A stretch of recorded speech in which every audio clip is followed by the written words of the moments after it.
Good morning, everyone, and welcome to the 8th of 9 presentations of the Class of 2014 edition of I'll Speak Out.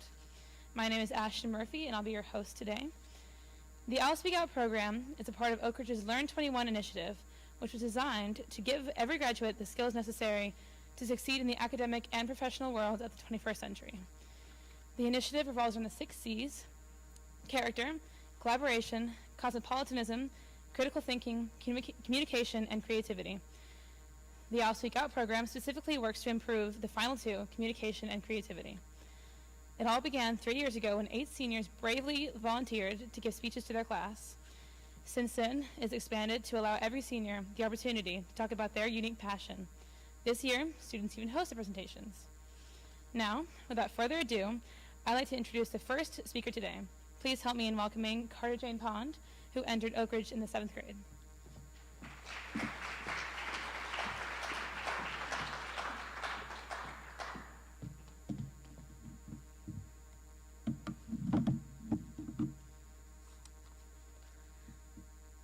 Hi, my name is Carter Jane, and today I will be talking to you about the most difficult yet rewarding thing I've ever done and how it affected me and shaped me into the person I am today. 2 years ago, I made the hardest decision of my life, though I wouldn't know that yet. To go to Spain for 9 months, live with a Spanish family, and attend a Spanish school. I felt like I needed a break, and I'd always known that I wanted to study abroad. I just didn't know that I'd catch the traveling bug so early. My dad studied abroad whenever he was 16 as well, and it was an amazing experience for him. So one night, I talked to him about it, and he was all for it. I initially wanted to go to Australia. Not gonna lie, the cute boys combined with the accent was definitely a plus to me. But he wanted me to learn a new language. So after some deliberation, I decided on going to Spain. I had heard wonderful things about the study abroad programs there, and Mr. Anderson is a close friend of the director of the company I used. I actually talked to my dad and Mr. Anderson before I really broached the subject with my mom. I knew I had to gather my troops so I would have backup because she wasn't going to be for the idea initially. But once she got used to it, she knew it was going to be a huge opportunity for me, and I would come back with so many new experiences under my belt. So we started the application process, and everything just seemed to fly by. I found out who my host family would be, barely got a visa to go over, and spent the summer with my family. Before I knew it, I was buying my ticket to fly to Spain. My going away party was bittersweet. On one hand, I was leaving all my friends behind, knowing that when I came back, I'd be repeating my junior year and I wouldn't be able to graduate with them. But on the other hand, I was going on an adventure. So with many, many backward glances, I boarded the plane to spend the next 9 months of my life in Spain. The homesickness, the realization of how far I was from everything hit me as soon as I landed in Spain. I got through customs, found my bags, and promptly had a breakdown in the airport. I mean, I literally dropped my bags and started crying whenever I couldn't find my new terminal. To top it off, I broke my phone within 2 hours of getting to Vigo. In this day and age, can you imagine? So it's safe to say I didn't get off on the right foot with my new home. I had taken 4 years of Spanish at Oakridge before going to Spain, so I thought I'd be good language-wise, but whenever I got there, it was like everybody was speaking Chinese. I was not prepared to understand the new language, to understand the new accent combined with how quickly they spoke. I felt completely lost and I didn't know where to turn. The homesickness was especially hard to fight through. Each day felt like a new battle, like I had lost all the ground I made before. I was not prepared for such a drastic change. I was living in a small flat with my Spanish mom, dad, brother, and sister. I was used to having my own space at home, whereas in the new flat, it seemed like I never had any privacy. Everything was foreign, well, because it was, and I didn't feel like I'd be able to adjust to the adventure I chose for myself. After a few weeks, my Spanish sister and I realized that we didn't get along very well. We both have very strong personalities and they just didn't mesh. She couldn't fathom why I was so homesick. She had been to America the past 2 summers, but just for a month at a time.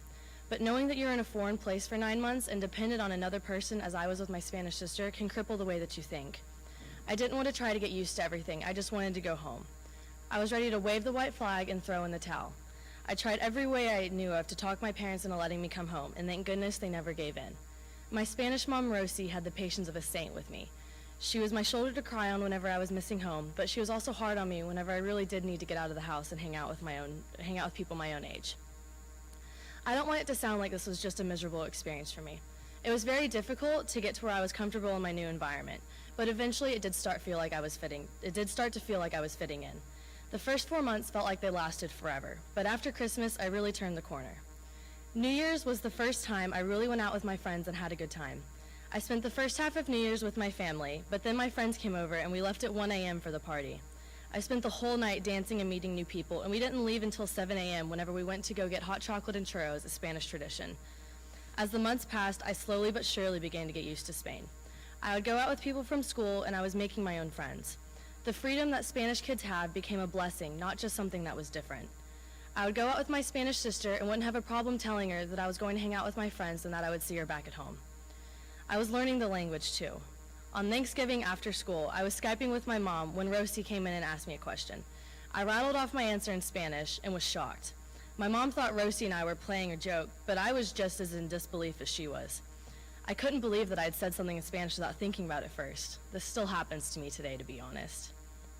I knew I was learning the language, and my newfound friends and I began making plans.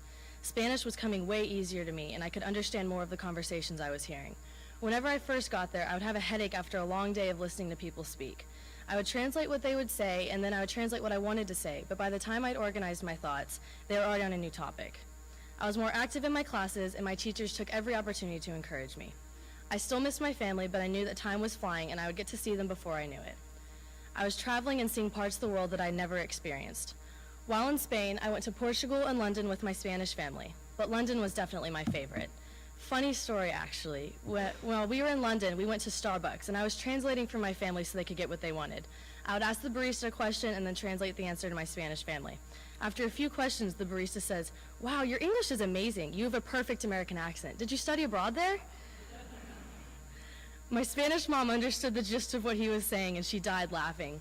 She translated to everyone else, and they got a kick out of it, too. It ended up being a story told many times at family dinners, both here and in Spain. I then got to go to the Canary Islands with my grandparents. They told me that they were going to take me somewhere, and all I could request was somewhere warm. The winter I spent in Spain was bitterly cold, and we walked everywhere, so I constantly had a case of the goosebumps. It was beautiful in the Canary Islands, and it was great getting to see some of my family. I was then lucky enough to meet my friend Caitlin and her mom in Paris for spring break. I loved getting to see my friend and have a piece of home for a few days. We had a great time sightseeing and eating enough crepes for a small army. And when April rolled around, it was time for Semana Santa, Spain's version of spring break, and my family came from Texas to visit.